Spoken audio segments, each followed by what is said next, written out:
So high.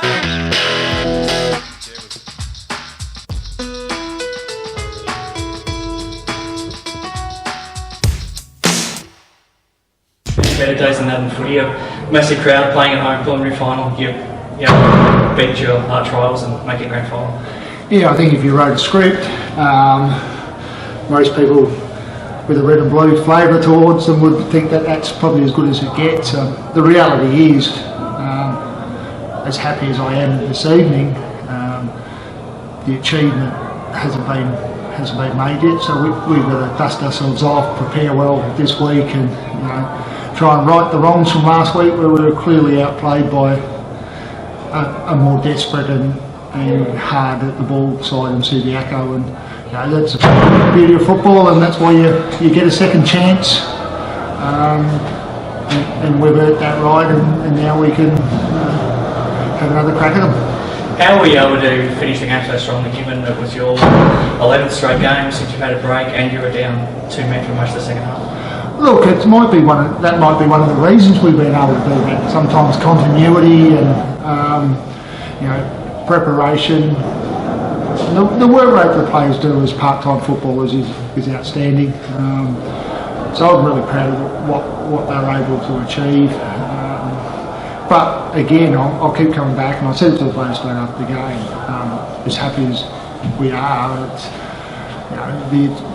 we've got to get up one more time, and we're really confident in our S&C staff and the preparation of the players that will be right for this week. Would you rule Lane and Matt out at this point? Oh, I think there's no chance that Johnson can play. Even if it was the lowest grade hamstring, he wouldn't play. But it looks fairly significant. I would think it's a grade 2, which is going to be on the medical person, but that's probably a 4 to 6 weeker.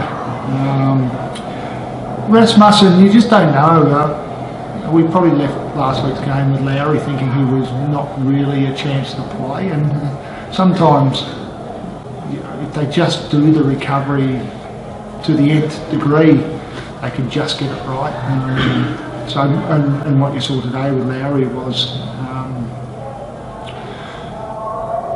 given he came off early last week and we got straight into rehabbing it 3/4 time, and we did the same with Lane today. He went out after half time, but he was no real chance. So he was up the room, iced on crutches. He'll be in a moon boot tonight. We'll do everything. Lane's got wonderful powers of concentration, and he's got wonderful powers of pushing through pain. So I think if anyone's going to be able to do it, it'll be Lane Rasmussen. But seriously, I'm not going to know. We took a real punt, just to let you know, with Lowry. We didn't let him train. Once he thought, and once the medical people thought he was right to play, he did nothing for the week, and we just took that on trust, and that's what we'll do with Lane. If come Thursday or Friday, a doctor or a physio will say, we think he can get through the game, he won't train, he'll just play. Be an interesting week now, whether it's 1 or 2 spots that have opened up. You've got Razor, you've got Jordan Jones is still in the mix, and then you've got Chalmers and Meadows and these type of banging down the door. There's probably only 1 or 2 spots for them, and all of them will be desperate to try to break in. Yeah, look, the Jones one in particular is going to be really interesting for us. I said to him on Friday night at our last training session, in a bizarre way, given his body size, it's probably a gamble that we've got to really look at this week. Their strength inside with Menegola and Phelan. I would think that we'd probably struggle to get him to play as a key back, but we'll see if we can. And we use Lane forward and mid today, really because we were poor last week. We wanted to throw something different at him, become less predictable and reactive, and I think our stoppage work was good. So he comes into calculations. Ray ruled himself out. I let him make the decision, and he made the right decision, and he knew that was the right decision. We knew it was the right decision, and to Ray's credit, he put the team before himself, and we spoke to the players that if someone's prepared to do that, it's our job to make sure that we give him the opportunity to play again next week. So I would think those two, along with probably Chalmers and Meadows.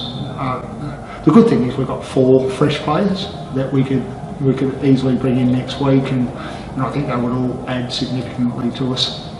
You've never really had a 12-4 target in your whole time here as coach, and you're able to win a premiership without one, but it showed how valuable they are and how rare they are with what Michael Ayres was able to do today. Yeah, look, I thought, again, especially coming off the fact that he had a bit of an issue with his ankle. I thought he jumped at the ball well, kicked the ball really well. I think having Rodder up in our forward six really takes a little bit of pressure. Rod's leads well, but he competes well in the air and competes well off the ground, and all of a sudden you've got a different dynamic. So we need to probably work out with the CV forward line if we can afford to keep Rods forward.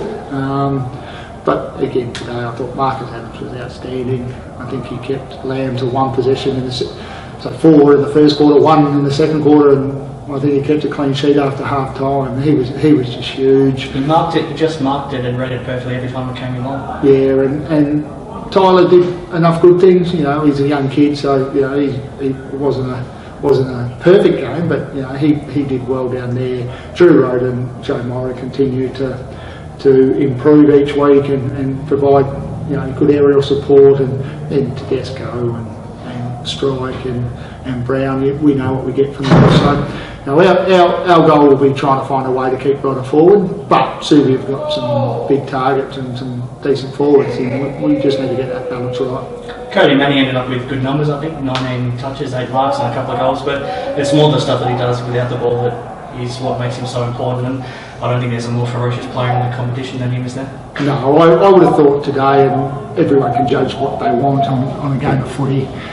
I reckon Adams and Manning were clearly, in my mind, our 2 best players in a group of players that were very good collectively. But he was just huge today. What he did defensively and offensively, we can't ask any more from a player who plays that role. And he probably been battling a little bit over the last month or 6 weeks, and there's reasons for that, and we're aware of those, but all of a sudden he gets a couple of allies in Rasmussen when he was up there forward. Rodder does pressure well. Stevie Potente was very good again today. So but Cody's, as I tell people, everyone will argue that there's other players who do that sort of thing. I think Cody at his best defensively.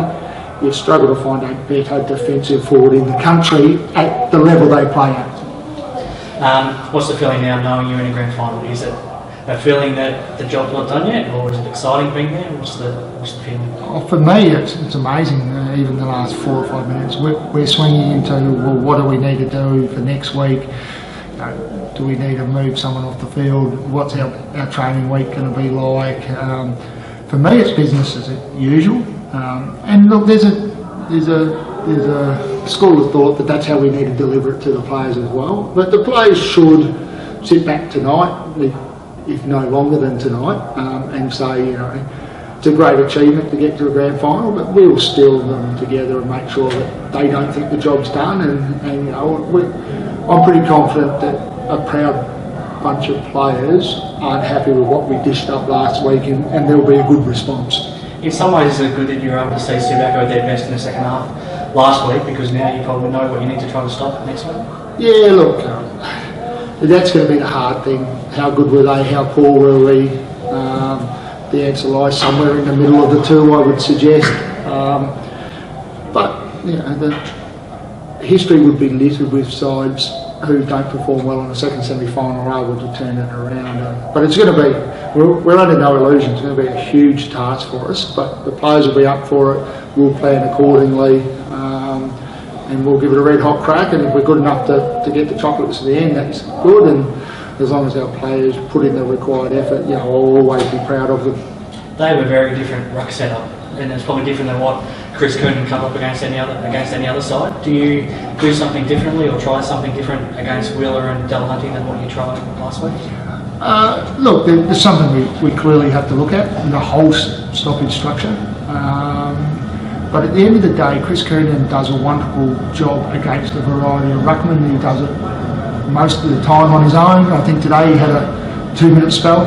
I'm not sure how long Paul had off, and it was probably similar numbers when Lysette went, didn't play. We'll continue to back Chris in. He's a really valuable player for us, but Chris will need to understand too that his performance He's got to take a little bit of responsibility for what happened at clearances last week. Not only did Wheeler and Delahunty with it, more hit outs, they were productive at ground level, and we need Chris to right that. But we need VB, Nelly, Blackie, Curry, Lynch, all those guys who play through the middle. We will need to be better at clearances than we were last week. Do you feel like there's a lot of pressure on Subiaco now going to the game next week? They've dominated all season, they've come off the premiership last year, and I guess everyone has expected them to make the grand final all year, and everyone's probably expected them to be the team to beat. Do you feel like all the pressure's on them, or do you not buy into it? I actually don't buy into it. I think if you look back over the last two grand finals, when we were able to beat East Perth as, let's call them rank outsiders, and Subi did it last year, I don't set betting markets. I don't control other people's opinion. What my job is to do is to have a plan for my players, educate the players over a period of time to implement that plan, and we'll back ourselves in. So in some ways it's absolutely irrelevant to me and the players what other people think. It's what we think, and I think I made a comment after last week's game. It's not personnel that was our issue last week, or it was as much our mental state, and that's what we fought all this week. And I'm really proud of the way the players were able to process that, turn it around, and even at quarter time, yes, the breeze was blowing clearly to one end. For us to have the mental capabilities of coming off a pasting last week to be 4 goals down to 1 at quarter time, I think it'd be easy for lesser groups of men to say, this is too hard today, it looks like last week, what are we doing, we're gone. For them to steel themselves in the second quarter to get back on even keel. But the third quarter, whilst they kicked 2 late goals to tie it up, I think in the end, that was a huge quarter. We give them everything, and we just kept thinking about what our next contest is, and that's what we'll do this week. Thank you. Cheers.